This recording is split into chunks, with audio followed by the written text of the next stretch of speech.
అతని తేవలనని ఉద్దేశించి అతనికి కావలి ఉండుటకు 4 చతుష్టయముల సైనికులకు అతనిని అప్పగించెను. ప్రార్థన చేసుకుందాం. పరలోకమున్న మా తండ్రి, దేవా ఇంతవరకు మాతో తోడైనందుకు వందనాలు. దేవా మరి వారం తర్వాత వారం తండ్రి, మీరు ప్రతి వారం మాకు ఈ విధంగా తండ్రి మీ సన్నిధికి వచ్చి అపోస్తల కార్యం ధ్యానించడానికి మీరు ఇస్తున్న ఒక సమయానికి వందనాలు దేవా. మీ యొక్క తండ్రి పరలోకమును మాకు కురిపించి మాతో తండ్రి మా యొక్క ఆత్మలను తృప్తిపరచమని వేడుకుంటున్నాను తండ్రి. అవును తండ్రి, అపోస్తల కార్యం ఎంతో లోతైన విషయాలు, సంఘం గురించి, సంఘం మేలు, సంఘ గురించి, సంఘం వస్తువుల గురించి, సంఘం మేలు గురించి తండ్రి ఎన్నో రాసి ఉంచున్నారు తండ్రి. మాతో అవన్నీ బయలుపరిచి మాట్లాడుతూ దేవ ధైర్యపరుస్తూ మమ్మల్ని ఆత్మీయ ఎదుగుదలకు సాయం చేయండి. తీసుకొచ్చిన సిస్టర్స్, బ్రదర్స్ అందరికి వందనాలు. దేవ దీవించండి. దాన్ని దాసుని సెలవుచాట మరుపరుచుకొని నూతనంగా పరిశుద్ధాత్మతో అభిషేకించి మాతో నాతో మాట్లాడమని వేడుకుంటూ, మొదటి నుంచి అంతవరకు మీ ప్రతిదీ మీ అధీనంలో ఉంచుకుంటూ, ఇంటర్నెట్ నుండి మీ అధీనంలో ఉంచుకుంటూ ఏసునామమున ప్రార్థించి వేడుకుంటున్నాం తండ్రి.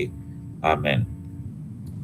సో గత వారము మనము అపోస్తల కార్యం 12వ అధ్యాయం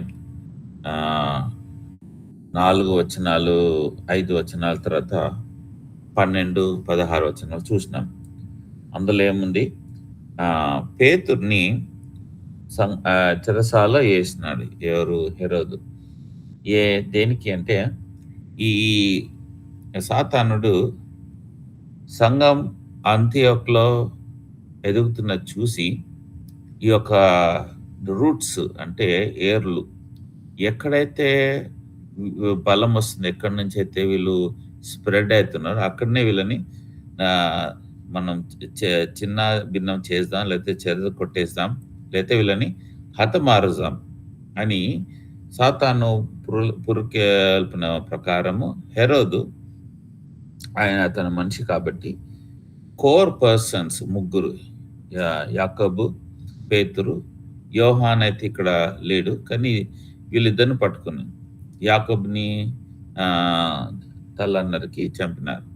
అది యూదులకు ఎంతో ఇష్టమైనది. చూసి ఈయనను కూడా చంపుతూ అంత లోపల పస్కా పండుగ మొదలైంది. ఇది 8 రోజుల పండుగ. సరే ఈ పండుగ అయిపోయిన తర్వాత ఈయన పని చూద్దా అని చెప్పి ఆయనని జైల్లో వేసినాడు. జైల్లో ఇది కూడా ఎట్లా అంటే చాలా సెక్యూరిటీ బందోబస్తు ఉన్న జైలు లోపల వేసినాడు. సాధారణ క్రిమినల్స్ అక్కడ ఉండరు. చాలా మనుషులను చంపే వాళ్ళు, చాలా ఇంకా ఘోరమైన పాపాలు చేసిన వాళ్ళని ఆ స్థలంలో ఉంచే వాళ్ళని అక్కడ పేతురుని ఉంచినాడు. సైనికులను కూడా పెట్టినాడు. సో మనం చూసినాం. అప్పుడు 5వ వచనంలో పేతురు చెరసాలలో ఉంచబడిన సంఘం అయితే అతని కొరకు అత్యాసక్తితో దేవునికి ప్రార్థన చేయుచుండెను. ఎప్పుడైతే పేతురుని పట్టుకున్నారని తెలియగానే సంఘానికి అర్థమైపోయింది, పేతురుని చంపే ప్లాన్లు ఉన్నారు, ఇక మనకు లీడర్స్ ఎవరు లేరు, ఎట్లా అనేసి వాళ్ళు అన్ని ద్వారాలు మూసుకుపోయినప్పుడు ఒక ద్వారం తెరిచి ఉంటుంది మనకి. ఎప్పుడు మత్తయి సువార్త 7వ అధ్యాయం 7వ వచనం ప్రకారం అడుగుడి ఇయ్యబడును, తట్టుడి తెరవబడును. సో వాళ్ళు పరలోక ద్వారం వాళ్ళు తట్టుచున్నారు. ఏ విధంగా? ప్రార్థన ద్వారా. సో సంఘం ప్రార్థన మొదలుపెట్టింది. ఎన్ని రోజులు ప్రార్థన చేసిండ్రు అని అంటే, వాళ్ళు 12 వచనం, ఇట్లు ఆలోచించుకొని అతడు మార్కు అను వారు పేరు గల యోహాను తల్లి అయిన మరియు ఇంటికి వచ్చిన అక్కడ అనేకులు కూడి ప్రార్థన చేయుచుండిరి. అంటే వీళ్ళు సంఘము ప్రార్థన చేస్తా ఉన్నారు. ఎన్ని రోజులు? 8 రోజులు ప్రార్థన చేస్తున్నారు. పేతురుని విడుదల చేయి ప్రభు అని ప్రార్థన చేస్తున్నారు. పేతురు ఎక్కడుండో తెలియదు. పేతురు కూడా తక్కిన సంఘస్థులు ఎక్కడున్నారో తెలియదు. సో ఇద్దరికి తెలియదు. అయితే దేవుడు వీళ్ళ ప్రార్థన ఆలకించిండు. పొద్దున్న చంపేద్దాం, పొద్దున్న ఆయన తీసుకొచ్చి మళ్ళీ కౌన్సిల్ ముందు నిలబెట్టి తర్వాత ఈయన చంపేద్దాం అనుకున్న లోపల పొద్దున ఆ టైంలో అక్కడ దేవదూత వచ్చి ఈయనని విడిపించింది. ఎన్ని రోజులు 8 రోజులు. సో గత వారం చూసినది ఏంటంటే, కెంటకీ యాష్‌బోర్న్ విల్మోర్‌లో ఒక ఒక యూనివర్సిటీ వాళ్ళు ఆహ్, 16 దినాలు 386 అవర్స్ వాళ్ళు ఎడతెగక ప్రార్థన చేసినారు. వాళ్ళు ఒక గ్రూప్ కొంచెం పండుకుంటే, ఇంకో గ్రూప్ ప్రార్థన చేశారు. అంటే నాన్ స్టాప్. సో, ఈ విధంగా 60-160,000 మంది ప్రపంచమంతటా వాళ్ళు ఈ విషయం తెలిసింది. సీఎన్ఎన్‌లో వచ్చింది. న్యూస్ ఛానెల్స్‌లో వచ్చింది. ఆహ్, అందరూ ఆ ప్రాంతానికొచ్చినారు. ఇది 2023లో, 22లో జరిగిందిది. సో, 206 యూనివర్సిటీస్ ఆహ్, పీపులొచ్చినారు. స్టూడెంట్సొచ్చినారు. ఈ జెన్ జీ జనరేషన్‌ని ఎంకరేజ్ చేయాలి. ఈ యొక్క సంఘాలు మూతబడుతున్నాయి. దాన్ని వాళ్ళ భారంతో ఉన్నప్పుడు ప్రభు కార్యం స్టార్ట్ చేసినాడు. ఆ విధంగా ఇప్పుడు సంఘాల్లో చాలా మట్టుకు అమెరికా సంఘాలు, కెనడియన్ సంఘాల్లో యవనస్తులు తిరిగి వస్తున్నారు. ఆ ఒక రివైవల్. అంటే అపోస్తల కార్యంలో వీళ్ళు చేసిండ్రు ప్రార్థన 8 రోజులు చేయగలుగుతారా అంటే దానికి సాదృశ్యమే దేవుడు ఇది చూపిస్తున్నాడు. మన మధ్యలో అమెరికాలో ఒక టు టు 3, 4 సంవత్సరాల ముందట జరిగిన విషయం ఇది. ఆ విధంగా ప్రపంచమంతటా వీళ్ళు పేరు పొందినారు. ఏ విధంగా ఇక్కడొక దేవుని కార్యం జరుగుతుంది అని. చేపల జాగా లేదు. అది చిన్న యూనివర్సిటీ. అయితే బయట గార్డెన్‌లో, పార్క్‌లో పండుకోవడం, అక్కడ ప్రార్థన చేయడం నాన్ స్టాప్‌గా ప్రే చేసినారు. ఇది మనం గత వారంలో చూసినాం. అయితే ఈ ఐదో వచనం, ఆరో వచనం నుంచి ఇంకా అనేక విషయాలున్నాయి. ఏ విధంగా ఈ యొక్క పేతురుని దేవదూత విడుదల చేసి తీసుకొచ్చినారు. దీంట్లో చాలా లోతైన మర్మాలున్నాయి.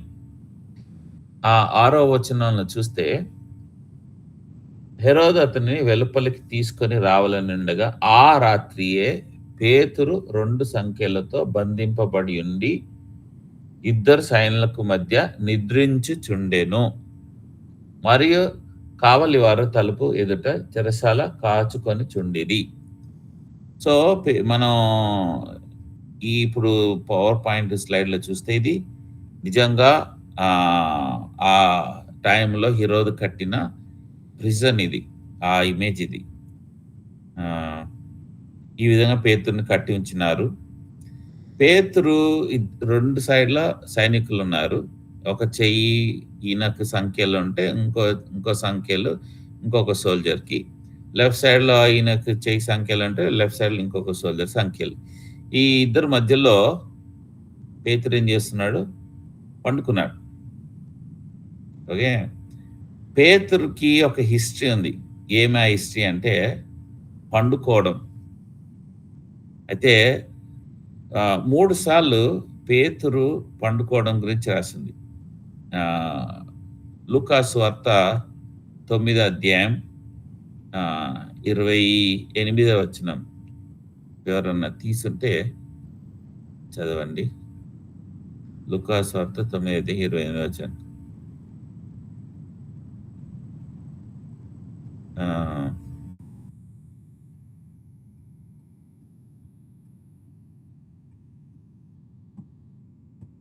ఆ! ఆ!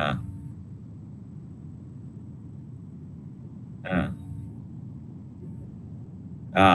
ఇంకా చదవండి. 32వ చదవండి.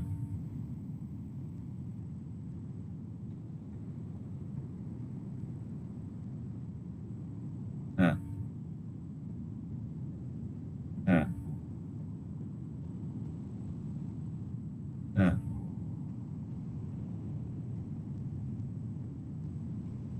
ఆ! ఆ!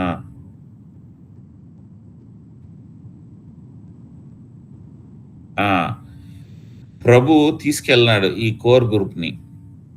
పేతురు, యోహాను, యాకోబుని, జేమ్స్‌ని. అయితే ఈ ముగ్గురు ప్రభు ఎందుకు ప్రత్యేకంగా వీళ్ళు ముగ్గురిని తీసుకెళ్ళాలని అది ఆలోచన లేదు.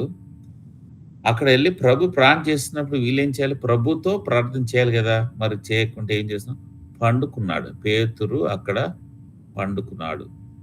ఎంతో నిద్రమత్తుతో. అంటే దే దేవుడున్నాడు. ఒక భయభక్తి లేదు. దేవుడున్నాడు. ఇక్కడ మనం ఆహ్, ఎందుకు ఈ ప్రార్థనకి తీసుకొచ్చి మమ్మల్ని అదేం ఆలోచన లేదు.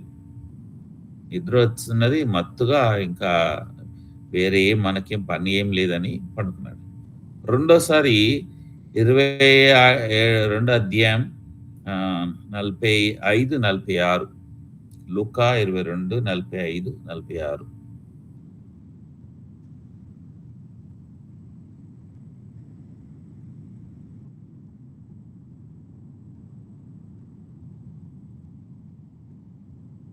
45, 46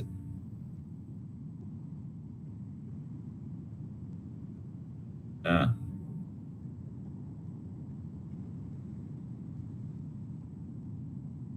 ఆ! ప్రభువు చెప్పినాడు ఆల్రెడీ. నన్ను వెతుకుతున్నారు. నన్ను చంపేయబోతున్నాడు సిలువ మీద అనేసి ఆయన ఆ పస్కా పండుగ నుంచి సిద్ధపరుస్తూనే వస్తున్నాడు. అయినా వీళ్ళు అది కాదులే అన్నాడు. పేతురు కత్తి కూడా తెచ్చుకున్నాడు. నేను ఆపుతాననేసి. ఇప్పుడు తోటలొచ్చినప్పుడు 9 శిష్యులని బయట పెట్టి, వీళ్ళని ముగ్గురిని మట్టుకు ఇంకా లోపలికి తీసుకెళ్ళి, ప్రార్థనలో మనం ప్రార్థన చేద్దాం రండి అన్నప్పుడు, వీళ్ళేం చేయాలి? ప్రార్థన చేయాలి. అరే! మన ప్రభుని సిలువేయబోతున్నారు. ఆయన చంపేస్తారంట. అంత ఏమి భయం లేదు, ఏం లేదు. మత్తుతో, నిద్ర మత్తులో. అప్పుడు ప్రభువే వచ్చి వాళ్ళని గద్దిస్తున్నాడు. "ఏందో కొంతసేపన్నా మీరు ప్రేయర్ చేయలేరా?" సో 2 సార్లు పేతురు పండుకున్నాడు. మూడోసారి ఇక్కడ పేతురు జైల్‌లో పండుకున్నాడు. ఈ మూడిటికి కంపారిజన్ చేస్తే మొదటి 2 సార్లు పేతురు చానా ఆయనొక విశ్వాసంలో, దేవుని భయభక్తులు చానా వీక్. చానా తక్కువ స్థితిలో ఉన్నాడు. మూడోసారి చూస్తే ఆయన ఆ విశ్వాసం చానా ఎదిగిన వ్యక్తిలాగా ఒక మెచ్యూర్డ్ పర్సన్ లాగా ఉన్నాడిక్కడ. కారణం ఏందంటే ఫస్ట్ 2 సార్లు ప్రభువే చెప్తున్నాడు. "నువ్వు నువ్వు లేచుండి కొంచెం ప్రార్థన చేయాలి." ఈ విధంగా అనేసి. అక్కడ చేయలేదు. ఇక్కడ పేతురుని చంపుతా అనేసి ఆయనకు తెలుసు. 8 రోజుల్లో ఆయనను జైల్‌లో పెట్టినారు. ఆయన ఒక కోవర్కర్ జేమ్స్‌ని చంపేసినారు. అది కూడా తెలుసు. ఇప్పుడు ఈయన్ని కూడా చంపేస్తాడు. అయితే చంపేస్తాడు ఈ 8 రోజులు లాస్ట్ రోజు పొద్దునైతే ఇంకా తీసుకెళ్తారు. కౌన్సిల్ దగ్గర తీర్పు జడ్జిమెంట్ దగ్గర ఆ రోజు చంపేస్తా అని పేతురుకు తెలుసు. ఒక వ్యక్తి పొద్దున చంపేస్తాడు అన్నది తెలిసినప్పుడు కూడా ఇంత నిద్రమత్తులో ఉండడం అనేది అంటే దేన్ని సూచిస్తుంది? అంటే ఆయన ఒక మెచ్యూరిటీ. చూడండి అపోస్తలులు 12 ఆహ్, 7వ వచనం. ఇదిగో ప్రభు దూత అతని దగ్గర నిలిచెను. అతడు అతడుండిన గదిలో వెలుగు ప్రకాశించే దూత పేతురు ప్రక్కన తట్టి త్వరగా లేపుతున్నాడు. దూత పేతురుని లేపుతున్నాడు. లేవు లేవు అనేసి. సో, ఎంత మత్తులో ఉన్నాడంటే ఆయన 8వ వచనంలో ఆహ్, అతనితో నీవు నడుము కట్టుకొని చెప్పులు తొడుక్కొనుము. అతడు చేసిన తర్వాత దూత నీ వస్త్రము పైన వేసుకొను. అంటే బట్టలు గూడా సరిగ్గా లేవు. ఆ! చిన్న భిన్నంగా ఉన్నాయి. ఆయన ఇంకా సోయలేదింకా. నాకు తెలుసు ప్రభు నన్ను చూసుకుంటాడని. ఎంత మెచ్యూర్డ్‌లో వచ్చినాడు ఈ పేతురు. ఇది ఆహ్, మన పెద్దలకి లీడర్‌షిప్ వాళ్ళకి ఎంతో ఒక ఎగ్జాంపుల్ అన్నమాట. అంటే లీడర్‌షిప్ చే నడిపించేవాళ్ళు లేకపోతే లీడర్స్ కానీ, సంఘ పెద్దలే కానీ, లేకపోతే సేవకులే గాని ఎవరైనా సరే దీనికి ఏంటి ఎగ్జాంపుల్ అంటే, మనం పేతురులాగా ఒక స్థాయిలో నిద్ర అనేది నేచురల్ థింగ్. ఒక ఒక స్థాయిలో ఉన్న పేతురు ఇప్పుడు చంపేస్తాడు అన్నప్పుడు గూడా ఆయన అంత మత్తులో నిద్రపోతున్నాడంటే ఆయన ఎంత విశ్వాసంలో ఎదిగినాడాయన. ఎంత మెచ్యూరిటీలో వచ్చినాడు. సో, లీడర్‌షిప్‌కి ఈయన పేతురు ఏం మాట్లాడుతున్నాడంటే, మీరు మీరెదగాలి. ఏ విధంగా? విశ్వాసంలో ఎదగాలి. అంటే ఊరికనే మనం ఏదో లీడర్‌షిప్‌లో ఉన్నాము అనేసి అని కాదు గానీ, మనము అదొక ఎగ్జాంపుల్‌గా బహిరంగంగా మనం చూపించాలి. డీప్ స్లీప్ ఇంగ్లీష్‌లో ఏముందంటే ఇక్కడ he is in deep sleep. Next దీనికి కారణం ఏంటి? ఎందుకు అంత సమాధానం వచ్చింది పేతురుకి అంటే, పేతురుకి కొన్ని లేఖనాలు తెలిసుండొచ్చు. ఫిలిప్పీన్స్ 4:7 చదవండి బ్రదర్. ఫిలిప్పీన్స్ 4:7.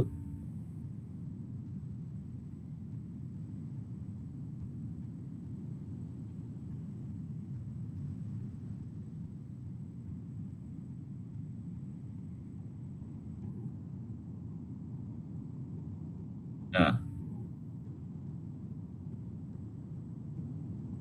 ఆ!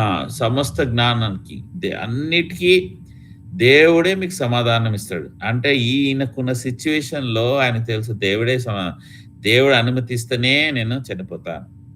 ఇంకోటి యోహాను సువార్త 21:18లో యేసు ప్రభు పేతురు ఏ విధంగా చనిపోతాడు? ఏ విధంగా చనిపోతాడు?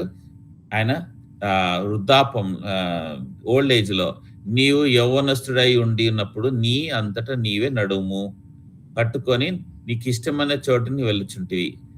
ఆహ్, నీవే ముసలివాడైనప్పుడు నీ చేతులు నీవు చాచెదవు. చూడు, నువ్వు ముసలివాడైనప్పుడు చనిపోతావు. నువ్వు చేతులు చాపి అంటే సిలువ వేయబడతావు అనేసి ఖచ్చితంగా ప్రభు ఇక్కడ ఒక ప్రాఫెసీ చేసినాడు. ఇది పేతురుకి ఈయన మెచ్యూర్డ్ అయ్యిండు కాబట్టి ఆయనకు తెలుసు. హేరోదు ఏం ప్లాన్ ఉంది? కట్ చేద్దాం హెడ్. యాకోబుని కట్ చేసి ఈయనను కట్ చేద్దాం అన్న ప్లాన్‌లో ఉన్నాడు. సో, పేతురుకు తెలుసు. ఖచ్చితంగా ఇది ప్రభు నన్ను అనుమతించడు. అందుకు ఆ యొక్క సమాధానం దేవుడు నన్ను ఓల్డ్ ఏజ్ వరకు ప్రొఫెసీ అది ఖచ్చితంగా నెరవేరుతది. రెండోది ఈయనకు సామెతలు 121 అధ్యాయంలో మొదటి 2 వచనాలు బాగా తెలిసుండొచ్చు. లేకపోతే మొత్తం అధ్యాయం తెలిసుండొచ్చు. ఆహ్, కొ కొండలెత్తు తట్టున కనులెత్తి చదవండి బ్రదర్. ఆ! ఆ! నాకు సహాయం ఏడు నుంచి రాలేదింకా. నాకు సహాయం రాదు. ఆ! నాతో సంఘంలో ఉన్న వాళ్ళంతా గూడా పేదవాళ్ళు. ఆహ్, మొన్ననే కరువొచ్చింది. ఈ సంఘాన్ని కొంచెం హెల్ప్ హెల్ప్ చేయడానికి అంతేక్ సంఘం డబ్బు పంపిస్తేనే మాకు ఇదయింది. మా దగ్గర డబ్బు గూడా లేదు.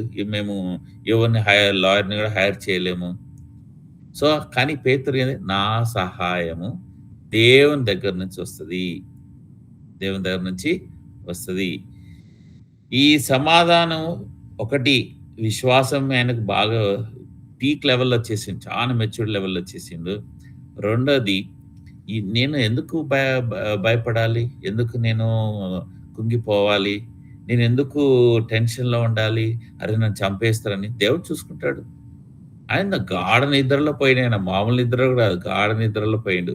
దూత వచ్చి లేపితే గాని ఇంగ్లీష్‌లో పోక్ అంటే తట్టితే గాని పేతురు లేవలేదు. ఆయనకు దేవుడి నుంచి నాకు సమాధానం వస్తది. ఆ సమాధానం ఎలాంటి సమాధానం అంటే పర్ఫెక్ట్ పీస్. ఐజేయా 26 3 వచనంలో ఆ! ఆ! ఆ! పూర్ణ విశ్వాసం. ఆయనకు సంపూర్ణమైన సమాధానం. ఈ సమాధానము మనకున్నదా? చూడండి, మనం అనేక విషయాలు మాట్లాడతాం. అది సాక్ష్యాల సమయంలో కానీ, లేపోతే ఒకరితో మాట్లాడడం, సంఘంలో ఎవరన్నా కనబడితే గాని. కానీ ప్రాక్టికల్‌గా అది ఆ సమయం వచ్చినప్పుడు, మనం ప్రాక్టికల్‌గా దేవుని గురించి సాక్షిగా ఉంటున్నామా? అంటే టెస్ట్ వచ్చినప్పుడు. పేతురుకి టెస్ట్ వచ్చింది. మొదట 2 సార్లు ప్రభు తీసుకెళ్ళిండు ప్రేయర్ చేద్దాం రా అని. పండుకుండు. కానీ మూడోసారి చంపేస్తాడు పేతురుని తెలిసినా గూడా ఆయనకు టెస్ట్ వచ్చింది. కానీ ఆయన దేవుని వాక్యాన్ని నమ్మినాడు. దేవుని వాక్యాన్ని ఎంతగా నమ్మినాడంటే, నన్ను ఎవ్వరు ఏం చేయలేరు. ప్రభు నాకు చెప్పినాడు. నేను ముసలివాడైనప్పుడు నేను చనిపోతాను. నేనేం మామూలు సాదాసీదా వ్యక్తి కాదు నేను. ప్రభు నన్ను ఎంచుకున్నాడు. నేను లీడర్‌ని నేను. నా దగ్గర 3 తాళం చేతులు పెట్టినాడు దేవుడు. ఈ 3 తాళం చేతుల ప్రకారమే నేను ఏ తాళం చేతి ఫస్ట్ యూదుల తాళం చేతి తెరిసినాను. తర్వాత సమరియకు తెరిసినాను. తర్వాత అన్యులు తెరిసినాను. ప్రభువు నాకు చెప్పిన ప్రకారం అన్నీ చేస్తున్నాడు. నేనెందుకు ఇప్పుడు నేను భయపడాలి? నేను కృంగిపోవాలి? నేనెందుకు నిరాశ పడాలి? నేనెందుకు ఆలోచనలుండాలి? అవన్నీ నేను చేయాల్సినది అవసరమే లేదు. అందుకు నేను ప్రభుకి సాక్షిగా ఉంటాను. ఇది పేతురు ప్రాక్టికల్‌గా ఆయనిక్కడ మనకు చూపిస్తున్నాడు. ఇది ప్రభు రాస్తున్నాడు. ఎన్నో విషయాలు బైబిల్‌లో ప్రతి ఒక్కటి అక్కడ మెన్షన్ లేదు. కానీ ఇక్కడ మటుకు ఆయన ఏ విధంగా ఈచ్ అండ్ ఎవ్రీథింగ్ ఆడక్కడ మెన్షన్ చేసిండు. ఎంత గొప్ప సాక్ష్యం. మన పరిస్థితి ఏంటి? మనం ఎన్నో సార్లు గ్యాదర్ అయితున్నాం. బైబిల్ స్టడీ ఉంటున్నాం. ప్రేయర్స్ మీకు ఎవ్రీ మార్నింగ్ ప్రేయర్స్ ఉంటుంది. నైట్ ప్రేయర్స్ ఉంటున్నాయి. ఎంతోమంది సేవకులు మీకు వాక్యాలు చెప్తున్నారు. మీరు ఎంతో జ్ఞానం పొందినారు. కానీ ప్రాక్టికల్‌గా ఆ సమయం వచ్చినప్పుడు మనం ఏం చేస్తున్నాం? ఓకే. చాలామంది ఎగ్జామ్ ఫియర్ అంటారు. అది నాకు గూడా ఉన్నది. ఎగ్జామ్ ముందు బాగా చదువుతాను. ఎగ్జామ్ పోయి హాల్‌లో కూర్చోగానే నా చేతులన్నీ చల్లగా అయిపోతది. ఏం చదివినది అసలు ఏం గుర్తుండదు. మైండ్ అంతా టెన్షన్‌తో అయిపోతది. పేపర్ చూస్తే చదివినే క్వెషన్స్ ఉన్నాయి కానీ ఆన్సర్ చేయలేను. దాన్నే ఎగ్జామ్ ఫియర్. ఇది విశ్వాసులకు చాలా మందికుంది. ఒక ప్రాబ్లమ్ వచ్చింది. ఒక పోలీసోడొచ్చిండు. లేపోతే ఎవరో ఒకటి ఏదో అన్నారు. ఏదో ఒకటి మనల్ని సాక్ష్యం ఇచ్చే ఒక ఎగ్జామ్ టైమ్ వచ్చినప్పుడు మనం ఫ్రీజ్ అయిపోతున్నాం. ఇది దేవుడు పేతురు జీవితం ఈ యొక్క చెరసాల్లో ఈ యొక్క పేతురు పండుకోవడం, ఈ రాసి ఉన్నదికి ఒక రీజన్ ఉంది. మనతో మాట్లాడుతున్నాడు దేవుడు ఈ వాక్యాల నుంచి. ఏంటి? పేతురు నన్ను నమ్మినాడు. అందుకని నేను వదలలేదు. చూడు ఆయన ఏముంది 7వ వచనంలో ఇదిగో ప్రభు దూత అతని దగ్గర నిలిచాను. అతడు ఉండిన గదిలో వెలుగు ప్రకాశించెను. దూత పేతురు ప్రక్కన తట్టి త్వరగా లేమ్మని చెప్పి అతన్ని లేపగా సంఖ్యలు అతని చేతుల నుండి ఊడిపడాను. సంఖ్యలు పడిపోయినాయి. ప్రభు వదలడు. మన ఆ విధంగా వదిలేయడు. ఏ ప్రాబ్లమ్ అయినా సరే మీకు దేవుడు ఏదన్నా వ్యక్తిగతంగా ప్రామిస్ ఇచ్చిండా? ఇది నేను చేస్తాను. మీకు ఇచ్చినడు అయితే ఖచ్చితంగా చేస్తాడు దేవుడు. మనం ఆ విశ్వాసంలో రావాలి. పరీక్ష వస్తది. పరీక్ష వచ్చినప్పుడు ఏం చేయాలి మనం? నిలబడాలి. విశ్వాసంతో నిలబడాలి. ఎవ్వరి దిక్కు చూడొద్దు. సామెతలు 121:2లో ఏముంది? నాకు వచ్చేది ఉత్తరం పైనుంచి, దేవుడి నుంచి. మీరు చెప్పండి. కానీ నిలబడాలి. నా నా తండ్రి నేను విశ్వాసంలో వచ్చినప్పుడు నా ఫాదర్ ఒకరోజు బాగా నన్ను హింసించినాడు, కొట్టినాడు. తర్వాత ఏమన్నాడంటే నీ నీకు తిండి ఎవరు పెడుతున్నా? నేను పెడుతున్నా గదా! అయితే నీవు దేవుడు అంటున్నావు గదా! పో నీ దేవుడిని పోయి అడుగు పో అన్నాడు. నా దేవుడు ఇస్తాడన్నా నేను. గట్టిగా చెప్పిన. అంత కొట్టినాడు అయినా గూడా ఆ టైంలో నాకు ఆ ధైర్యం వచ్చింది. నా ప్రభు ఇస్తాడు. నక్కలకి ఆహారం ఇస్తాడంట, పక్షులకి ఇస్తాడంట, నాకు కూడా ఇస్తాడని. అయితే నా ఫాదర్ ఏమన్నాడు ఎంత కోపంతో, పోరా నువ్వు ఇంట్లో తినొద్దన్నాడు. సరే అన్నా. సో, పొద్దున ఒక చాయ్ తాగితే నేను ప్రభువుకి చెప్పాను. ప్రభువా ఎవ్వరి ముందు నీ చాయ్ చాపను. ఎవ్వరికి నా ప్రాబ్లమ్ చెప్పను. కాలేజీకి పోతాను, వస్తాను. పిన్ని ఇంటికి ఎవరింటికి పోయినా పోయేస్తాను. కానీ ఎవ్వరికి నా ప్రాబ్లమ్ చెప్పను. నేను ఈరోజు తినలేదు అని చెప్పను. నువ్వు నాకు ఆహారం పెట్టు. నేను నా ఫాదర్ ముందు ఛాలెంజ్ చేసిన. నా తండ్రి ఆహారం పెడతాడు. నక్కలకి, పక్షులకు పెడతాడు. నాకు కూడా పెడతాడని నేను ఛాలెంజ్ చేసినాను.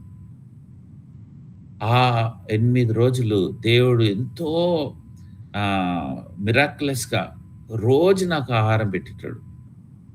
ప్రతిరోజు ఎట్లా అంటే అది చెప్తే అదొక దానికొక గంట అయితది. అన్ని నేను దేవునికి మూడో రోజు నుంచి నేను మెన్యూ ఇయ్యడం స్టార్ట్ చేసిన. దేవా నాకు ఈరోజు చికెన్, మటన్ ఒద్దు. నాకు ఈరోజు ఆలు కూర కావాలి. పొటాటో, రోటీ కావాలి. ఇది నేను ఇట్లా మెన్యూ చెప్తుంటే అదే మెన్యూ నాకు ఆ రోజు ఈవినింగ్. ఇంట్లో కాదు బయట. ఎవ్వరు చెప్పలే. మన ప్రభువు ఆ! నిజమైన దేవుడు. Is a living God. పేతురుకు చేసినాడు మనకు గూడా చేస్తాడు. మనం మీకిచ్చిన వాగ్దానం మీరు పట్టుకోండి మీరు. ఏ వాగ్దానం సరే, మీకు ఉద్యోగ విషయమే సరే, మీకు ఆఫీస్‌లో సమస్యలైనా సరే, ఏదైనా సరే, మీకు దేవుడు వాగ్దానం ఇస్తే ఖచ్చితంగా అది చేస్తాడు. నేను బహామాస్ నుంచి కెనడా రావడానికి కూడా నా దగ్గర ఏం లేదు. దేవుడన్నాడు, "నువ్వు ఖచ్చితంగా కెనడా ఎళ్తావు. నేను నీకు అక్కడ పని ఇస్తాననేసి." ప్రభా! ఇన్ని సంవత్సరాలు నేను ఇక్కడున్నాను. నేను ఈ విడవనంటే, లేదు నువ్వు అక్కడెళ్ళాలి నువ్వు. నా దగ్గర వీసా లేదు. నా వైఫ్‌కి వీసా లేదు. ఆ! ఏం చేయాలో తెలీదు. నువ్వు అప్లై చెయ్యి అన్నాడు. రిజైన్ చేసేయి అన్నాడు. వీసా రానేలేదు రిజైన్ చేసేయమన్నాడు. రిజైన్ చేసి నేను ఇచ్చేసిన రిజిగ్నేషన్ లెటర్. వీసా లేదు చేతిలో. కానీ ప్రభువు చెప్పిన ప్రకారం ఆ విధంగా డోర్ ఓపెన్ చేసిండు. నేను చదవాల్సింది అక్కడున్న, ఇక్కడుండి చేయాల్సింది కానీ అన్నీ గూడా దేవుడేం చేసిండంటే డోర్స్ ఓపెన్ చేసిండు. నేను జూన్ వరకు కెనడాకొచ్చేసిన. దేవుడు చేస్తాడు. మీరు విశ్వసించండి. మీరు దేవుని శంకించి లేపోతే టెన్షన్ అయ్యి మీరు టెన్షన్ కావద్దు. ఆ ఒక్క సమాధానం మీకు లేకపోతే దేవుని దగ్గర అడగండి. నాకు పర్ఫెక్ట్ పీస్ కావాలి. నాకు సమాధానం కావాలి. మీరు ప్రార్థన చేసేటప్పుడు మీకు ఏ విషయమైనా సరే సమాధానం ఉందంటే అది వస్తుంది. దారిలో ఉంది. ఖచ్చితంగా వస్తది. తర్వాత అపోస్తలుల కార్యం 12 అధ్యాయం 7-19 వరకు మనం ఈరోజు ధ్యానిస్తాం. ఎంత సాధ్యమైతే అంత వరకు మనం ఈరోజు ముగిస్తాం ఈ యొక్క ఇది. ఏడో వచనం ఇప్పుడు చూడండి ఈ యొక్క జైలు ఒక సంఘటన. విశ్వాసులకు, అవిశ్వాసులకు సెపరేట్ చేసే ఆ ఒక సంఘటన. ఏడో వచనంలో దూత అక్కడ వచ్చెను. అదిగో ప్రభు దూత అతని దగ్గర నిలిచెను. అతడు ఉండిన గదిలో వెలుగు ప్రకాశించెను. దూత వచ్చినప్పుడు ఏమొచ్చింది? వెలుగు వచ్చింది. యోహాను సువార్త 8:12లో నేనే వెలుగై ఉన్నాను. ప్రభు వెలుగై ఉన్నాను. వెలుగుకి అంధకారం సెపరేట్ అయిపోయింది. ఇప్పుడు ఆ ప్రిజన్ లోపల ఎంతమంది ఉన్నారు? ముగ్గురు. పేతురు, 2 సైడ్ ఉన్న సోల్జర్స్. ఈయనకొక్కరికే వెలుగు కనబడింది. కానీ ఆ ఇద్దరికీ వెలుగు లేదు. అంధకారంలో ఉన్నారు. అంటే బిలీవర్, అన్‌బిలీవర్స్ సెపరేషన్. బిలీవర్‌ని లేపుతున్నాడు ఎవరు? దూత. అన్‌బిలీవర్స్ పండుకున్నారు. ఇంకేమున్నది? దేవుడు తన పిల్లల్ని బయటికి తీసుకొస్తాడు. తన పిల్లల్ని ఎంచుకున్నాడు. తన పిల్లల్ని పరలోకానికి తీసుకెళ్తాడు. గుర్తుపెట్టుకోండి. ఇంకా తర్వాత ఇంకా 7వ వచనంలో ఇదే దాంట్లో సంఖ్యలు ఊడిపడెను. అంటే ఏం సంఖ్యలంటే ఒక బాండేజ్. బాండేజ్. ఈ బాండేజ్ ఊడిపడెను. ఇదే గలతీయ 5:1లో ఉంది. చదవండి బ్రదర్.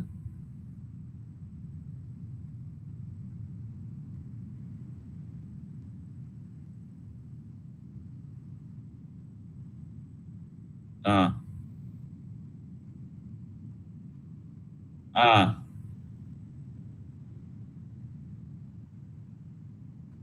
మనల్ని ఎవరు స్వతంత్రం చేసినాడు? ప్రభు స్వతంత్రం చేసినాడు. అయితే ఆయన స్వతంత్రం చేయడానికి ఆయన క్రయం చెందించినాడు. లేతే క్రయం ఇచ్చినాడు. ఆ క్రయం ఏంటి? ఆ ప్రైస్ ఏంటి? ఆ పెనాల్టీ ఏంటంటే శిలువ మీద మరణం.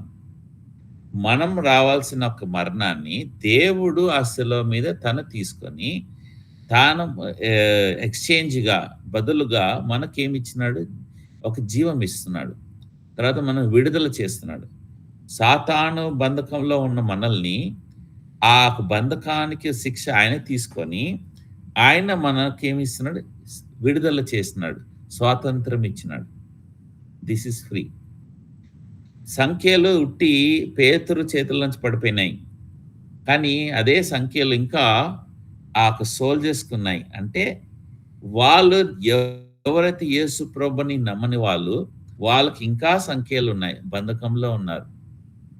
అందుకే అంధకారానికి, వెలుగుకి యుద్ధం ఎప్పుడు సరే. ఎక్కడైనా సరే. ఎందుకంటే వాళ్ళు సంఖ్యల్లో ఉన్నారు. సాతాను వాళ్ళని పురగొల్పుతున్నాడు. మీరెళ్లి వీళ్ళతో గొడవ చెయ్యి. మీరెళ్లి వీళ్ళతో కొట్లాడు.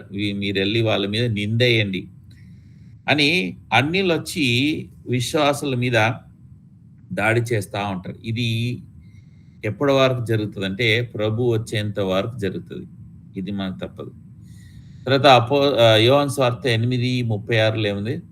కుమారుడు మిమ్మల్ని స్వాతంత్రులునిగా చేసిన యెడల మీరు నిజముగా స్వాతంత్రులై యుందురు. ఎవరు కుమారుడు? యేసు ప్రభు.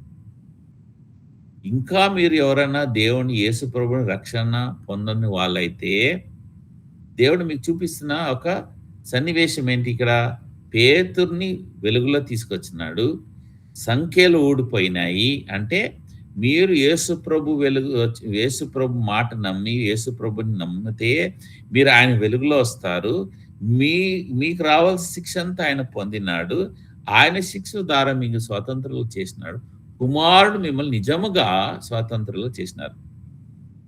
లేకపోతే మనమేమైనా కష్టపడి తెచ్చుకున్నామా ఇది స్వాతంత్రం? లేదు కదా! ఫ్రీగా వచ్చింది. ఉచితంగా వచ్చినది.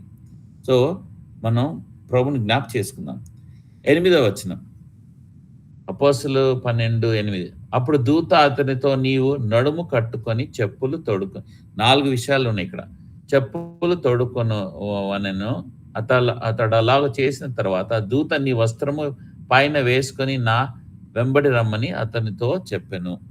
1 నడుము కట్టుకో. 2 చెప్పులు వేసుకో. 3 నీ యొక్క అంగీయేనా ఇక్కడ? నీ వస్త్రము. 4 నన్ను వెంబడించు. 4 విషయాలు. ఈ నడుము కట్టుకో అంటే దీని అర్థం ఏందంటే ప్రిపరేషన్, సిద్ధపడు. చూడు 1 పేతురు 1:13.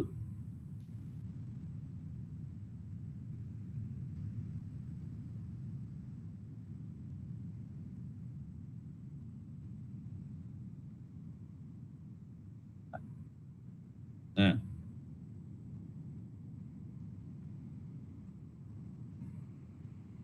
ఆ! నిరీక్షణతో మనం ఆయన గురించి ఎదురు చూస్తూ ఉండాలి.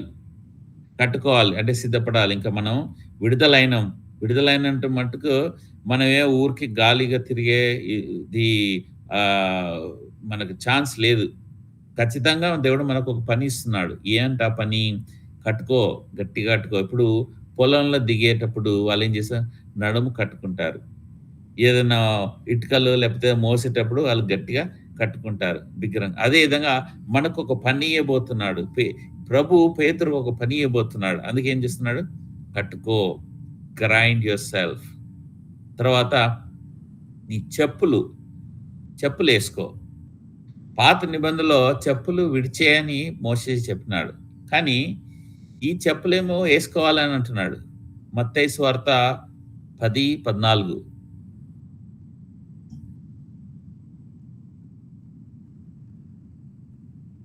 మత్తయి సువార్త 10:14. ఎవడైనను మిమ్మల్ని చేర్చుకొనిన మీ మాటలు వినకుండిన ఎడల మీరు ఆ ఇంటి సైనను ఆ! పాదధూళి. మీరు చెప్పులలో ఉన్న ధూళి తుడిపేయాలంటే సెపరేషన్. ఈ యొక్క చెప్పులు ఒకటి సాదృశ్యం చేసిన సెపరేషన్.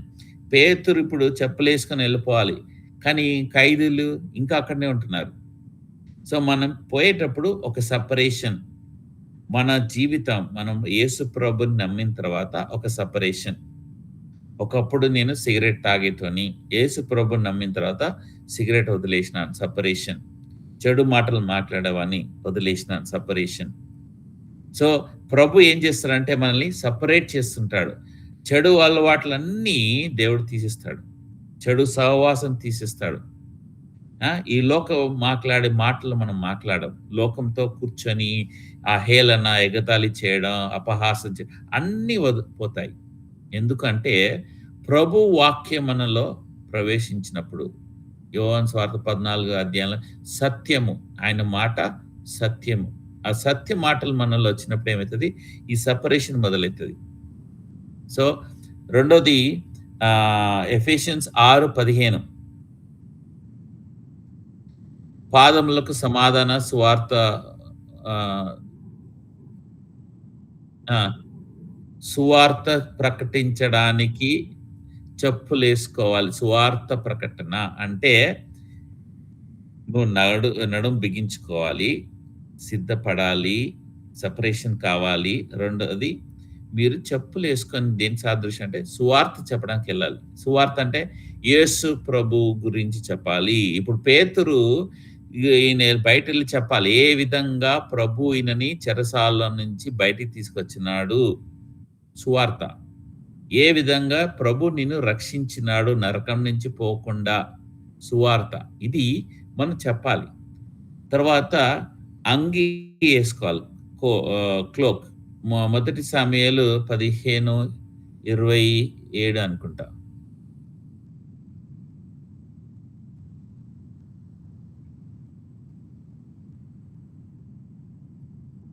ఆ!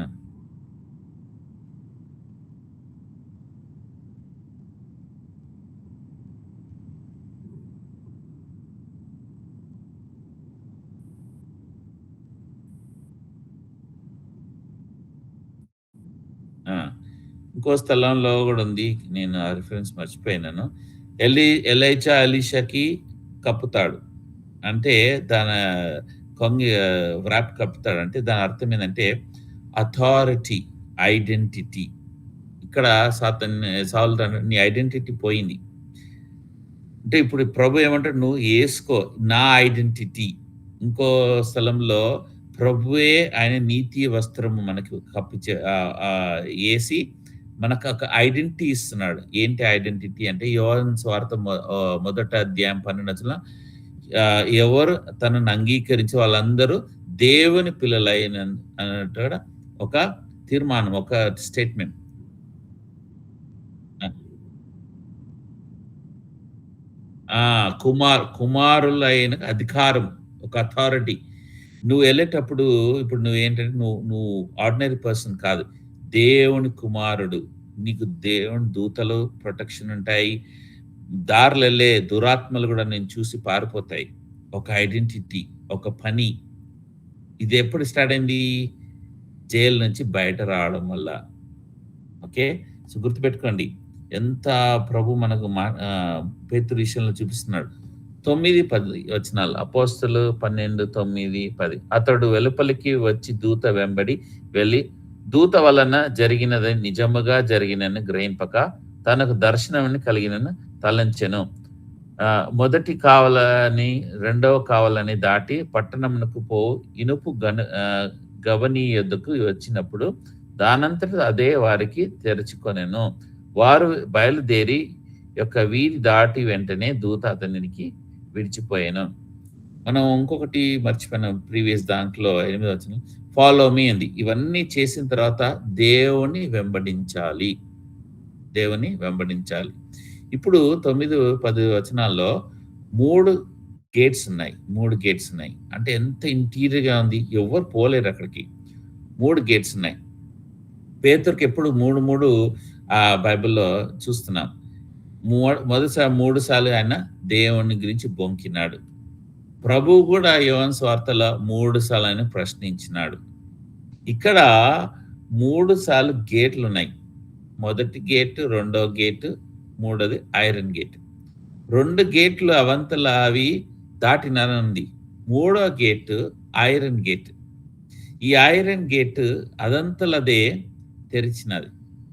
ఐరన్ గేట్‌కి అర్థం ఏంటంటే భయంకరమైన, దారుణమైన ఇది ఆత్మీయంగమైన ఇంకా మనం దీన్ని ఎదుర్కోలేమని అన్న ఏ విషయమైనా సరే అది భయాందోళన చేసే ఒక గేట్ అదంతలదే తెరుచుకుందంట. మనమేం తెరవలేదు. పేతురేం తెరవలేదు. దూత రాంగానే అదంతల తెరుచుకుంది. అంటే భయమంతా తీసేస్తాడంట ప్రభు. కదా! ఈ దూతలు ఈ సోల్జర్స్ ఇంకా లోపలనే ఉన్నారు. పండుకొనే ఉన్నారు. సంఖ్యలున్నాయి. అంధకారంలో ఉన్నారు.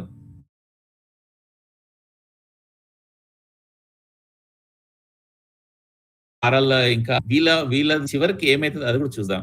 ఎవరైతే మాకు ప్రభు వద్దు, మేము చానా సంతోషంగా ఉన్నాం, మాకు ఇవేమీ అవసరం లేదు అన్న వాళ్ళు ఈ విధంగా సోల్జర్స్ లాగా జైల్‌లో ఉండిపోయేవాళ్ళు. వాళ్ళ సంగతి కూడా మనం తర్వాత చూద్దాం ఏమైతదని. ఆహ్,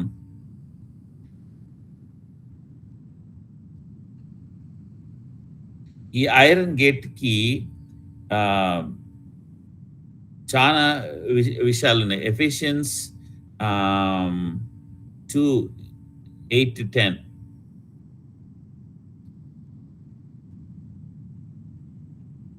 ఎఫిషియన్స్ 2, 8-10.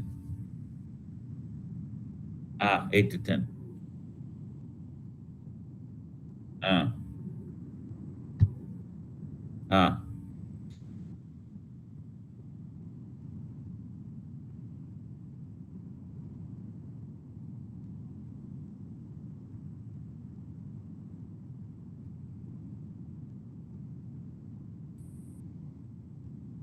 హ్మ్. ఇది కృప ద్వారా మనం రక్షింపబడ్డాం. కృప ద్వారా పేతురు బయటకొచ్చినాడు. ఆయనింతలేం పని చేయలేదు. గుర్తుపెట్టుకోండి. మనం ఎప్పుడూ అతిశయోక్తి పడకూడదు. మనం రక్షింపబడ్డామనేసి. రక్షింపబడిన వాళ్ళకి ఒక పని చెప్తున్నాడు దేవుడు. ఇతరులు ఎవరైతే ఇంకా రక్షింపబడలే. పేతురు సోల్జర్స్‌ని చూసి నవ్వలేదు. హేళన చేయలేదు. కామెంట్స్ పాస్ చేయలేదు. గుర్తుపెట్టుకోండి. మనకు గూడా ఒక పని ఇస్తున్నాడు దేవుడు. ఏంటా పని? సువార్త చెప్పడం, వాళ్ళ గురించి ప్రార్థన చేయడం. మనం మనం రక్షింపబడ్డామని సంతోషపడడం ఇంకా కాదు. అది సంతోషం ఖచ్చితంగా ఉంటది. కానీ ఎవరైతే ఇంకా రక్షింపబడలేదో వాళ్ళ గురించి మనం ఏం చేయాలి? ప్రార్థన చేయాలి భారంతో. తర్వాత ఈ యొక్క గేట్ దీన్ని దేవుడేం చేస్తాడంట ఆయనే తీసేస్తాడు గదా! ఐజియా 45:2. ఐజియా 45:2.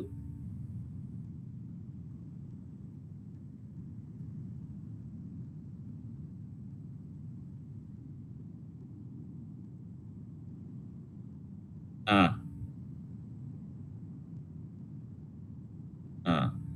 సో, నేను విరగొట్టేస్తా అంటున్నాడు. ఏంటంటే మీ యొక్క ఒక అపోజిషన్ మీకేదైతే భయంకరమైన పరిస్థితి, భయంకరమైన దారుణమైన పరిస్థితి, ఆలోచన చేయలేని పరిస్థితి ఏదైనా సరే దేవుడంటాడు, నేను దాన్ని పగలగొడతాను, తీసేస్తాను. మనం ఏం చేయాలి? దేవుని దగ్గర మొరపెట్టాలి. దేవుని దగ్గరెళ్ళాలి. మనం ఏం చేయదు. తాళం చెయ్యి ఏంటి అది ఏం అడగదు. కీర్తన 107:16 ఆయన అక్కడ కూడా అదే మాట అంటున్నాడు. ఇరగొట్టేస్తా అంటున్నాడు.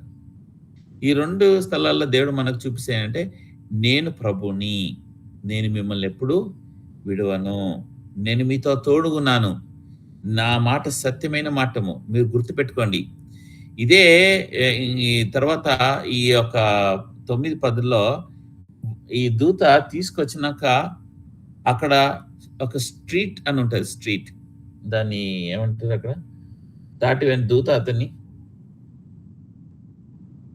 వీధి వీ వీధి ఇంగ్లీష్‌లో స్ట్రీట్ అంటది. ఈ స్ట్రీట్ అంటే నెహెమియా గ్రంథంలో ఉంది. నెహెమియా 8:1 టైం లేదు. నేను చెప్తున్నా మీరు తర్వాత చూడండి. 1, 3, 16 వచనాల్లో the street before the water gate అంటే ఆ యొక్క సందు ఈ యొక్క నీటి ఒక ద్వారం దగ్గర స్ట్రీట్ నీటి ద్వారం దగ్గర అంటే వాటర్ గేట్ అంటే వాక్యానికి సాదృశ్యం. అంటే ఈ స్ట్రీట్ ఎక్కడికి దారి తీస్తుందంటే వాక్యానికి దారి తీస్తున్నది. ఇదే నెహెమియా 8, 3, 16లో అదే మాట ఉంది. వాళ్ళు ఆహ్, ఆ స్ట్రీట్ దగ్గరొచ్చినప్పుడు ఆ ఒక వాటర్ గేట్ దగ్గరొచ్చినప్పుడు వాక్యం వింటూ ఏమైతుందంటే వాళ్ళ జీవితాలు మారిపోయినాయంట. దేవుడు కూడా ఈ ఈ పేతురుని స్ట్రీట్ దగ్గర తీసుకొచ్చిండు. అక్కడ వరకు తీసుకొచ్చిండు. ఎక్కడ వరకు అంటే వాక్యం వినేంత వరకు. వాక్యం విన్నవా నీ జీవితం వాక్యం నీ హృదయంలో పని చేస్తే ఏమైతదంట, వాక్యాన్ని కుదురట ఉండదంట. ఇంక సైలెంట్‌గా ఉండదంట. వాక్యం ఇంక పని చేస్తది. నిన్ను ఎంత బలస్తుడు చేస్తదంటే ఎవ్వరైనా సరే నిన్ను చూసే భయపడాలి. వాక్యము. సో, విశ్వాసులు అంధకారం నుంచి విడుదలై, వెలుగు ఎప్పుడైతే చూసిండ్రో వాళ్ళ బంధకాలు విడుదలై, ఎప్పుడైతే ప్రభు చెప్పులు ఏసుకో, అంగి తొడుక్కో, ఆ! తర్వాత నిన్ను బయటికి తీసుకెళ్తాను. దేని గురించి? సువార్త చెప్పడానికి. నిన్ను సువార్థికుడిగా వాడుకోవడానికి, ప్రార్థన చేసేయడానికి. వాళ్ళు ఇంకా లోపలున్నారు. సై సైనికులు. ఇంకా వాక్యాన్ని ఒక స్ట్రీట్ దగ్గర తీసుకొస్తున్నాడు. ఎందుకంటే వాక్యంని ఎక్కువగా వినాలి. ఇప్పుడు 11 వచనంలో మనం చూస్తే నెహెమ్యా అపోస్తలులు 12, 11లో పేతురును తెలివి వచ్చిన ప్రభు తన దూత పంపి హేరోదు చేతిలో నుండియు యూదులను ప్రజలు నాకు చేయనుద్దేశించిన వాటన్నిటి నుండి నన్ను తప్పించినాడని ఇప్పుడు నాకు నిజముగా తెలియనని అనుకున్నాను.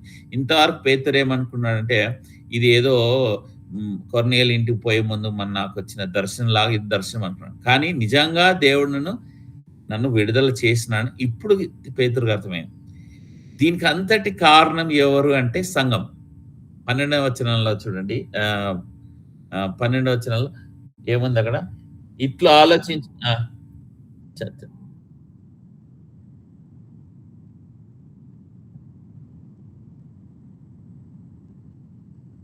అనేకులు కూడా ఏం చేస్తున్నారు? ప్రార్థన చేసి ఆ యొక్క సంఘం 8 రోజులు ప్రార్థన చేయడం వల్ల పేతురు బయటికొచ్చినాడు. గుర్తుపెట్టుకోండి. సంఘానికి అంత శక్తి ఉంది.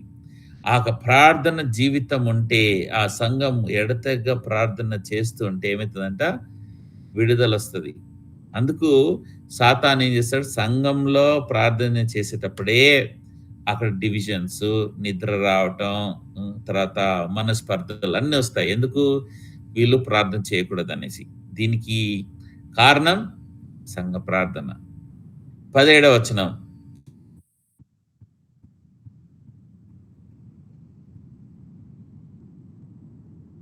ఆ! ఆ! ఆ! ఆ! సో, ఇక్కడ ఏం చెప్తున్నాడంటే సైలెంట్‌గుండడి. ఈయన అప్పుడు ఏం చెప్తున్నాడు? సాక్ష్యం చెప్తున్నాడు. టెస్టిమనీ. తర్వాత సహవాసం మాట్లాడొద్దు. సాక్ష్యం చేపట్టేటప్పుడు ఇతరులు మాట్లాడకూడదు. డిస్టర్బ్ చేయకూడదు. సహవాసం ఉండాలి.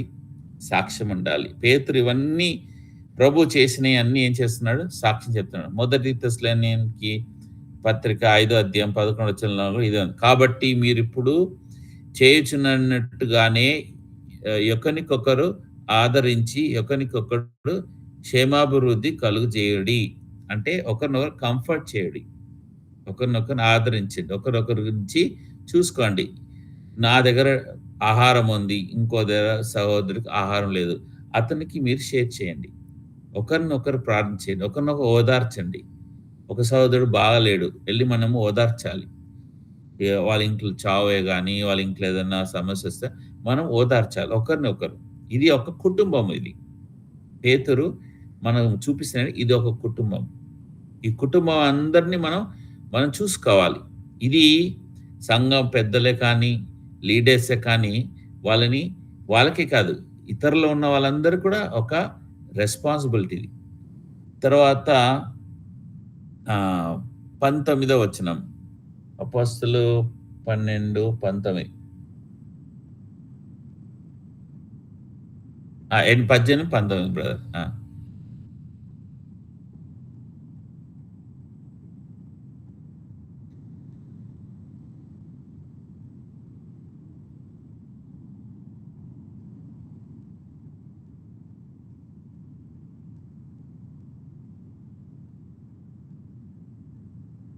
ఆ! ఇప్పుడు అంధకారంలో ఉన్న వాళ్ళు ఇద్దరు సోల్జర్స్, ఇంకా నిద్రిస్తున్నవారు, నిద్రని ఎంజాయ్ చేసేవాళ్ళు. వాళ్ళ పరిస్థితి ఏమైంది? ఇక్కడ హేరోదు రాజు ఏం చేసినాడు? చూసి వాళ్ళనేం చేసినాడు? చంపేసినాడు. మీరే చేసినొచ్చింది. ఒక ఒక దినం వస్తది. ఆ దినమే తీర్పు దినము. Final judgement day. ఆ రోజు ప్రభు చూస్తాడు. నువ్వు వెలుగులో ఉన్నావా? యేసు ప్రభుని నమ్మినవా లేదా?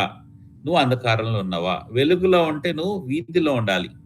నువ్వు వెలుగులో లేదు కాబట్టి అంధకారంలో చెరసాలలో ఉన్నావు. బంధకంలో ఉన్నావు. అందుకు నీకొచ్చే తీర్పు ఏంటంటే మరణము. ఈ యొక్క మరణం నుంచి మనం తప్పించుకోవాలంటే వెలుగులో రావాలి. ఇది క్లియర్ మెసేజ్ ఇది. ఏది? ఈ యొక్క చెరసాలలో ఉన్న ఒక సన్నివేశాన్ని ప్రభు మనకు చూపిస్తున్నాడు. మత్తయి సువార్త 25:46లో మీరు శిక్షకు నీతిమంతులు నిత్య జీవమునకు పోవుదురు. అంటే ఒక 2 జడ్జిమెంట్స్ ఉంది.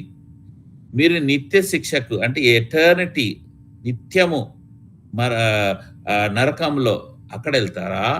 నిత్య జీవమునకు అంటే ఇటర్నిటీ జీవము. జీవం అంటే ప్రభు. ప్రభు ఎక్కడున్నాడు? పరలోకంలో ఉన్నాడు. నిత్య మరణం ఎక్కడ అంటే భూమి కింద, అది నరకము. సో నువ్వు కిందెళ్తావా? పైకెళ్తావా? ఇది దీని యొక్క డెసిషన్ మన చేతిలో ఇచ్చినాడు దేవుడు. సో ఇంకా ఎవరన్నా యేసు ప్రభుని అంగీకరించిన వాళ్ళైతే మీరు గుర్తుపెట్టుకోండి.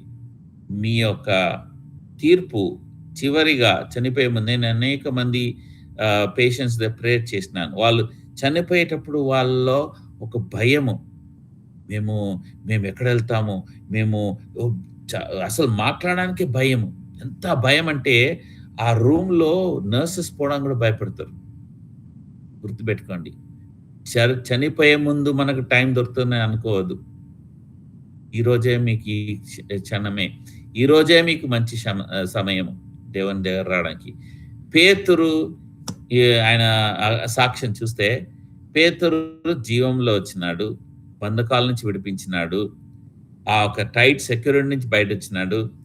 ఆ ఒక మనుషులు వాళ్ళొక ఆలోచన హెరోదు, యూదులు ఈయన మీద తీసుకురావాలి అనుకున్న తీర్పు నుంచి బయటకు వచ్చి, వీధిలో వచ్చి అంటే వాక్యం దగ్గరకు వచ్చి, అక్కడి నుంచి గృహానికి వచ్చి, ఏ గృహంలో ప్రార్థన చేస్తున్నా ఆ గృహానికి వెళ్ళి సహవాసం ఉండి సాక్ష్యం చెప్తూ ఆయన ఏం చేస్తున్నాడు? దేవుణ్ణి ఆరాధిస్తున్నాడు. ఈ సైనికులు అంధకారంలో ఉంటూ, బంధకాలంలో ఉంటూ, దేవుని వెలుగులో రాకుండా ఉంటూ, వాళ్ళు ఎక్కడికి వెళ్ళినారంటే మరణానికి వెళ్ళినారు.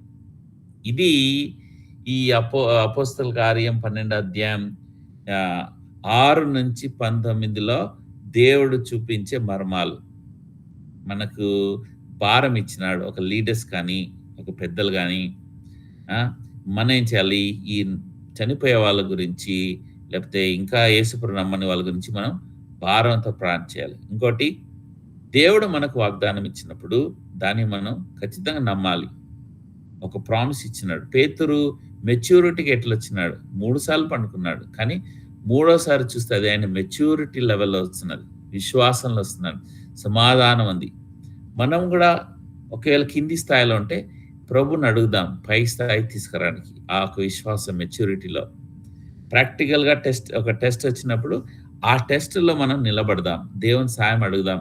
పేతురులాగా ఏ విధంగా నా సహాయం దేవుడి నుంచి వస్తాను ఆ విధంగా నిలబడితే ఖచ్చితంగా దేవుడు కూడా మీ ద్వారా ఒక బహు ఎంతో గొప్ప సాక్ష్యాన్ని దేవుడు లేవనెత్తుతాడు. మీ ద్వారా ఎంతో మందిని ఎంకరేజ్ చేస్తాడు. గుర్తుపెట్టుకుందాం. పేతురు మనకొక సాక్ష్యం. పేతురు ఈ యొక్క సంఘటన మనకు మాట్లాడుతున్నాడు. మనం ఈ యొక్క దాన్ని విడిచిపెట్టద్దు. వచ్చే వారం 20 వచనాల నుంచి మనం ధ్యానిస్తాం. Back to you brother.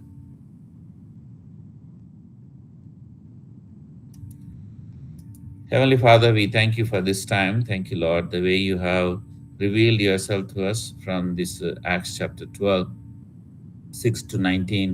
Lord, when Herod was planning to kill James and Peter, and he has killed James, but you have holden the Peter because you gave a prophecy, you gave a testimony, you gave a word. You will not die in the young age, you will die in the old age, and that too by stretching his hands. Oh Lord, you have revealed that to him. Peter, 3 times he sleep, but 3rd time his maturity was so much high, his peace is so much. He said, I will not die. Yet, Lord, his the description of how he saw the light, he came into the light, his bondage has been free, his chains has fallen down. He came out of the prison, the Lord, the tight security, passed this iron gate that overcome, Lord, the fear, anxiety, because Lord is the one who's going to break it. Brought him into the street which where leads to the Lord, the water gate, where is the word of God. Lord, he was enjoying this presence, came to sense that yes, it is truly God that who has escaped me. Went to the door, to the house where the believers are praying, the church is praying. He had a fellowship there. There was no talking, Lord, only the testimony, and he worshiped God.